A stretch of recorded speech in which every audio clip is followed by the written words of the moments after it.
শত্রুকে দূর থেকে মৃত্যুবান মারুন। কিভাবে শত্রুকে দূর থেকে মৃত্যুবান মারবেন, আজকে এই ভিডিওর মাধ্যমে আমি আপনাদেরকে দেখাবো। আমি আমাবস্যা রাতে, মহালয়া আমাবস্যা রাত্রিতে যে কাজটা করেছি, ওই কাজটাকে আমি ভিডিও করে রাখছি, আপনাদেরকে ভয়েস দিয়ে বলতেছি কিভাবে কিভাবে আমি কাজটা করছি। আপনারা কিভাবে কাজ করে শত্রু নিধন করবেন, শত্রুকে দূর থেকে শেষ করে ফেলবেন, তাও মাত্র 24 ঘন্টার মধ্যে। যত প্রকার বাধা বিপত্তি থাকুক, আমি যতগুলা কাজ করছি আমাবস্যা রাত্রিতে, আমার একটা কাজও মিস যায় নাই। ঠিক আছে, তবে এই কাজটা কিভাবে আপনারা করবেন, কোন নকশা দিয়ে করবেন, কোন সময় করবেন, আমি বিস্তারিত বলে দিতেছি। ইউটিউবে হয়তো বা অনেক ধরনের ভিডিও আপনারা দেখেছেন, তো আজকেও আমি দেখাইতেছি এই ভিডিওটা। অবশ্যই আমি মনে করি ইউটিউবের মধ্যে একদম স্বতন্ত্র একটা ভিডিও আমি দেখাইতেছি। এরকম ভিডিও আপনি এর আগে কখনো, আমি মনে করি, কোনো তান্ত্রিকের কাছে দেখেন নাই। কারণ এরকম বিদ্যা আপনাদেরকে দিবে না, কারণ এরকম বিদ্যা দিলে তাদের ব্যবসা থাকবে না, কারণ ইউটিউবটা এখন ব্যবসায় পরিণত হয়ে গেছে। আমাকে অনেক ভাইয়েরা ফোন দিয়ে বলেন যে ভাই আমাকে আসল কিছু বিদ্যা দেন বা আসল কিছু মন্ত্র দেন। তো তাদের অনুরোধে মূলত আমার এই বিদ্যাটা দেওয়া, একদম পরীক্ষা করে তারপর আমি আপনাদেরকে দিলাম।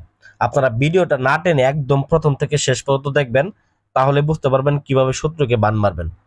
তো বান মারার জন্য কি কি দরকার আছে এবং কি কোন সময় করবেন, এখন আমি আলোচনায় চলে যেতেছি। বিশেষ করে শত্রুর শরীর বন্ধ বা শত্রুর জন্য আপনার পিঠ দেয়ালে ঠেকে গেছে, শত্রুর শরীর বন্ধ, অনেক প্রকার চালান দিচ্ছেন, পাঠা বলে দিচ্ছেন, কিন্তু তবুও কাজ করতে পারেন নাই, ওই ভাইয়েরা এই কাজটা করবেন।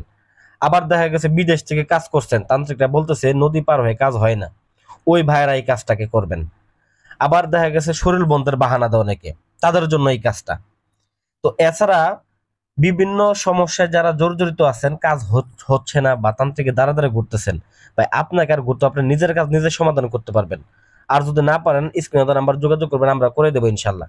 এইভাবে মহাযোগ আসনকে ডাইরেক্ট ভিডিও গুলো দেখতে পারবেন। আর যাই হোক, অনেক ভণ্ডপত্রক বের হয়েছে, তাদের থেকে সাবধান থাকবেন।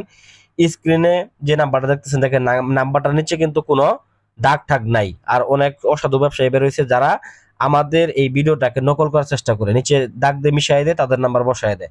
তাদের থেকে সাবধান থাকবেন, ভয়েস শুনবেন এবং আসনের সামগ্রীগুলা ভিডিও করলে দেখে তারপরে নিশ্চিত হয়ে তারপরে কাজ দিবেন, এছাড়া কাজ দিবেন না।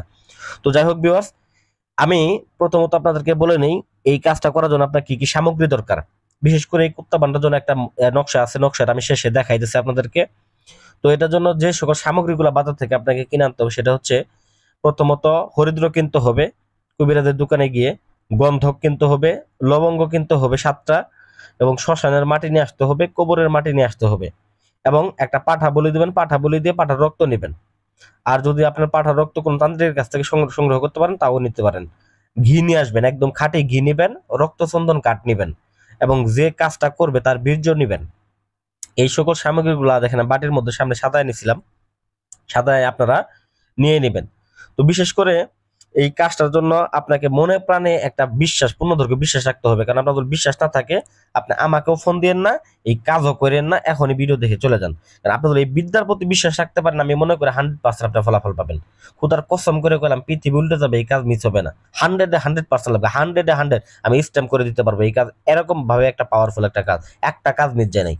তো যাই হোক, এটার জন্য প্রথমত নকশাটা অঙ্কন করতে হবে এবং আপনাকে একটা পুতুল বানাইতে হবে।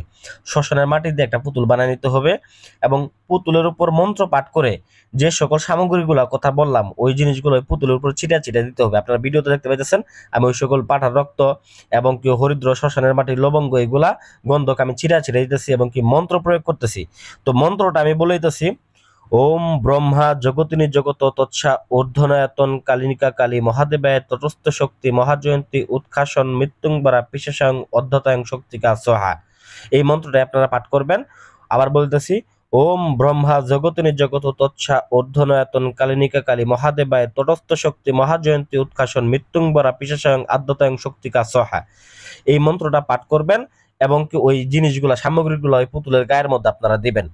দেওয়ার পরে এই পুতুলটা জাগ্রত হয়ে যাবে, এবং বিশেষ করে ওই ব্যক্তির পুতুলটার গায়ের মধ্যে ওই ব্যক্তির নামটা লিখে দিবেন, ব্যক্তির পিতার নামটা লিখে দিবেন, পারলে ব্যক্তির ছবিটা লাগাই দিবেন।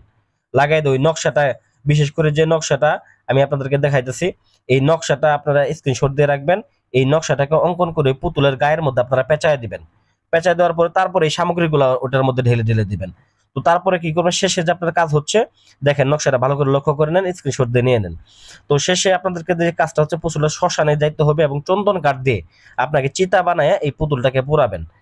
চিতাটাকে পুরানোর 24 ঘন্টার মধ্যে শত্রু যেখানে থাকুক হার্ট অ্যাটাক করে মরবে, কেউ টেরও পাবে না। হুট করে পড়বে, হুট করে শেষ হয়ে যাবে। কোনো মায়ের পুত, কোনো বাপের পুত, কোনো তান্ত্রিক কবিরাজ নাই যে তাকে বাঁচাবে। 100% গ্যারান্টি। এরকম ভিডিও পেতে অবশ্যই ভিডিওটাকে লাইক করবেন, ভিডিওটা শেয়ার করে দিবেন আপনার বন্ধুদের উপকারের জন্য। ধন্যবাদ সবাইকে, ভালো থাকবেন।